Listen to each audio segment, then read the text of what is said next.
Shalom, saudara terkasih. Di pinggir Sungai Peronai, tepatnya di Kampung Keu, kampung terkecil di sepanjang sungai ini, kampung yang hanya terdiri atas 18 orang masyarakat asli. Saya mau bersaksi tentang satu peristiwa luar biasa yang Tuhan buat di hidup saya sekitar 19 tahun yang lalu, yaitu tanggal 19 September tahun 2005. Saudaraku, dengan satu keputusan yang luar biasa, keberanian, saya hanyut dari Taumui untuk menuju ke kota dan harus melalui tempat ini. Waktu itu banjir sangat besar. Saudara, kalau kita lihat di sini, sungainya kelihatan kecil, ada gundukan pasir di sana. Gundukan pasir itu ini karena tidak terjadi hujan di hulu, sehingga ini kelihatan kering sekali. Kalau datang banjir besar, maka sekitar 1 meter tingginya di atas gundukan-gundukan itu. Waktu saya hanyut itu, di saat itu banjirnya sangat-sangat besar. Dan puji Tuhan, dalam perjalanan di tempat yang berbahaya, karena di sini kami mengenal tempat berbahaya itu dari Kampung Taubi ke Kampung Keu. Kalau sudah sampai ke Kampung Keu, bahaya bagaimanapun kami sudah merasa sudah lebih rileks karena perjalanan akan lebih santai. Lalu di sini dalam kondisi yang tangan saya bengkak karena membuat perahu, membantu masyarakat, kami 3 orang membuat perahu itu, tangan saya bengkak. Saya memilih tempat yang agak aman untuk saya bisa ke arah hilir, tetapi karena lambat mendayung, perahu saya menabrak gundukan kayu yang ada di tengah sungai. Saya berjuang menyelamatkan diri, turun dari perahu, mendorong perahu dalam keadaan tangan yang sangat sakit itu. Sampai di pinggir gundukan kayu itu, saya memegang rotan, mengulur dengan pelan-pelan, dan rotan itu putus. Perahu lari terbawa arus yang sangat deras. Saya berteriak, dalam nama Yesus, perahu stop. Perahu tidak stop. Malaikat saya perintahkan, tahan perahu. Perahu tidak berhenti, tidak ada malaikat yang mau melakukan itu. Akhirnya saya harus lompat ke sungai dengan jaket dan lain-lain untuk mengejar perahu. Ternyata berat dan saya melepaskan semuanya hanya dengan berpakaian yang sangat ringan saja. Di kepala saya ada ikatan SBY waktu itu. Di depan ada jam tangan, di belakang ada pisau dan juga ada extra jos, minuman kesukaan saya waktu itu.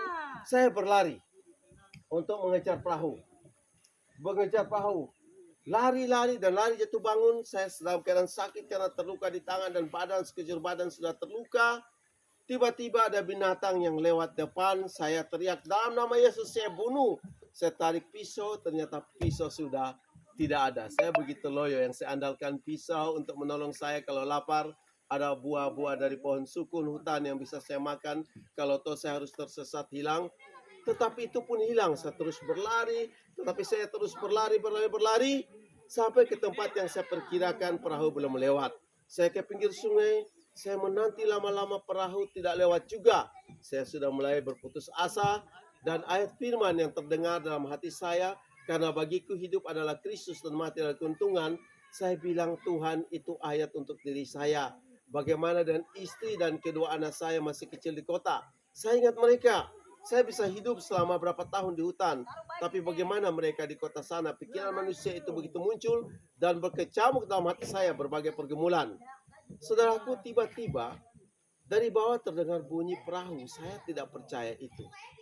Dan benar berhenti di seberang sungai, sekitar 200 meter dari saya. Dalam keadaan begitu, saya malu untuk berteriak tolong. Saya hanya teriak, woi, woi, woi. Lama kelamaan mereka mendengar dan mereka membalas teriakan saya. Dan mereka mencari saya. Karena saya berpakaian yang ringan, mereka agak sulit menemukan saya. Dan puji Tuhan akhirnya bisa temukan. Mereka ke pinggir, ngambil saya. Begitu menaik perahu, saya tanya, ini perahu siapa? Mereka katakan bahwa ini kami orang Keu. Lalu saya tanya pada motorisnya, yang ternyata sekarang saya kenal baik sebagai Om Agus. Ini perahu siapa? Perahu orang Keu. Lalu saya tanya lagi, ada lihat perahu saya hanyut? Dia mengatakan ada. Lalu saya marah, kenapa lihat hanyut tidak tahan? Sudah ditolong malah masih marah karena kondisi waktu itu. Lalu dia bilang, Om tenang. Dia bilang, itu tas Om di depan kan? Iya. Perahu Om lewat, kami kira kami dikejar oleh siapa? Waktu kami mengejar perahu itu, ternyata di dalam perahu ada sebuah tas. Waktu membuka, ada Alkitab. Kami yakin ini Om penginjil punya, sehingga kami selamatkan. Dan parang yang mengikat di perahu itu hampir membuat tangan saya putus karena saya tidak tahu terikat oleh tali. Begitu saya ambil arus deras menarik perahu dan perahu sudah hanyut.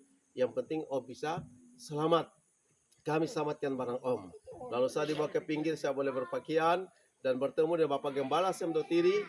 Bapak Gembala bilang begini, anak, kami orang Keu itu kalau pasang jerat 2 atau 3 hari baru kami kembali. Ini kami baru turun, tapi di bawah Bapak perintahkan untuk kami kembali lagi, entah kenapa. Ternyata Tuhan yang suruh datang untuk menjemput anak. Saya terharu, saya meneteskan air mata, lalu kemudian dalam perbincangan mereka mau mengantar saya ke kota, dari Keu ke kota untuk menolong kondisi saya yang saat itu benar-benar membutuhkan pertolongan. Saudaraku, dalam pengalaman ini saya mengatakan bahwa Tuhan itu ada. Tuhan itu hidup, Tuhan itu luar biasa. Biarlah kesaksian saya ini menjadi berkat bagi saya pribadi terus dan juga menjadi berkat bagi saudara-saudaraku yang mendengarkannya. Tuhan berkati. Shalom.